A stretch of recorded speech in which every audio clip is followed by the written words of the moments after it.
Over the life of a 30-year mortgage, the average American will hand the bank over $230,000 in interest. And that's on top of the cost of the home. That's not the price of the home. That's just the price of waiting to own it. But here's the twist. You can keep most of that money without earning a single extra penny, without living on instant noodles, and without working a second job. Today, I'm going to show you 3 proven strategies that can cut your mortgage timeline in half, and why the banks quietly hope you never learn them.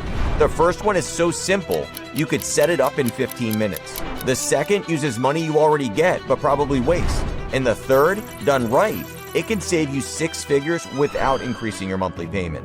And at the end, we're going to put this all together by combining the 3 into one plan that could make you mortgage-free in just about 15 years, sometimes even sooner. I'm even going to show you how one extra payment, one you don't even notice, can save you over $110,000. The 30-year mortgage wasn't designed to save you money. It was designed to make monthly payments look smaller while quietly collecting interest for decades. Ever wonder why your mortgage is 30 years long? That number isn't magic. It's definitely not ancient tradition. In fact, less than 100 years ago, a home loan looked nothing like the one you have today, and it was way, way worse. Before the 1930s, buying a home meant paying half the price up front, then making interest-only payments for 5 years until a massive balloon payment came due. Couldn't pay it, you lost the house. That was normal. When the Great Depression hit, the housing market collapsed. Foreclosures skyrocketed. So in 1934, the government stepped in with the New Deal. The FHA changed everything. Longer terms, smaller down payments, and something radical at the time. A loan that fully paid off over the time instead of ending in a giant bill. At first, it was 20 years, but by the 1950s, the 30-year term hit the sweet spot. Monthly payments people could actually afford, and a risk level banks could live with. Then came the post-war boom. Veterans returned home, suburbs exploded, and with Fannie Mae buying up these loans, banks could hand out more of them. And here's the twist. The 30-year mortgage wasn't even the plan. It was a happy accident that stuck. It's been quietly shaping how much you pay and how long you're in debt ever since. By the 60s, the 30-year mortgage wasn't just an FHA thing. It was an American thing. Since then, the only thing that's really changed, the cost of borrowing. Rates have swung from a jaw-dropping 16% in the early 80s to record lows just above 2% during the pandemic, to today's more normal 6 to 7%. But the 30-year term, it's weathered every storm. It started as a rescue mission for the housing market. It became a symbol of the American dream. But nearly a century later, with home prices and cost of living at all-time highs, maybe the real question should be, is the 30-year mortgage still serving us or just serving tradition? But here's the first strategy, the biweekly payment method. It's simple, it's almost invisible to your budget, and it can knock years off of your loan. Mike and Sarah bought a $400,000 home at 6.5% interest. On a standard 30-year schedule, they'd pay the bank about $910,000 total, with $510,000 of that interest alone. But by switching from monthly to biweekly payments, that's half your payment every 2 weeks, they'll finish about 5.5 years early and save roughly $112,000 in interest. Same budget, less interest, faster payoff. You don't need a bigger paycheck, a side hustle, or a lottery to do this. And here's the wild part.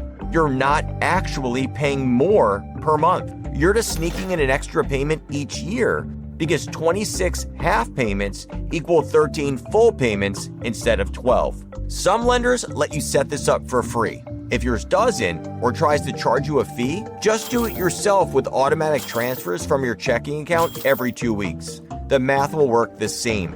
Every year, millions of Americans get a tax refund, and for most people, it feels like free money. But here's the twist. A refund isn't a bonus at all. It's the government giving you your own money back, months later, without interest. So here's the million-dollar question. If you're getting thousands back every year, why let it sit in Uncle Sam's pocket for free? And it's been this way since the 1940s. During World War II, the US introduced automatic payroll tax withholding to fund the war effort. Workers started paying taxes all year, and if you overpaid, you got a refund at the end. That system stuck. Over time, tax refunds became part of the American financial calendar, and in some households, a lifeline. In 2025, the IRS says the average refund is about $2,945, up from $2,852 last year. For direct deposits, the average is over $3,100. That's a big chunk of money, but also a big sign that your paycheck was smaller than it needed to be all year. But here's where it gets fun. What if you took money you already get each year and used it to take years off of your loan even faster? Every year, millions of homeowners get tax refunds, bonuses, or extra income from side hustles, but most of it disappears in short-term spending. But if you send it directly to your principal balance once a year, the results are massive. A homeowner with a $350,000 mortgage at 6.5% interest who sends just $5,000 extra toward principal every year can cut their loan from 30 years to about 20 years, saving roughly $169,000 in interest. And here's the kicker. You don't have to do it every year for it to work. Even 1 or 2 big principal payments can knock off years. Now, I have to say this. If you don't have an emergency fund with at least 3 to 6 months of expenses, build that first. Because the only thing worse than a 30-year mortgage is paying it down aggressively, then getting hit with a crisis that forces you right back into debt. But once your safety net is ready, this is the snowball that turns into an avalanche. And speaking of avalanches, what if you could drop your interest rate, shorten your term, and still keep paying the same amount you pay right now? This is the one the banks really don't want you to run the numbers on. Strategic refinancing. And right now, timing this move could be the single most profitable decision you make in the next decade. If rates drop or your credit improves, you can refinance into a shorter term. Lock in a lower rate, and here's the key, keep paying your old higher amount.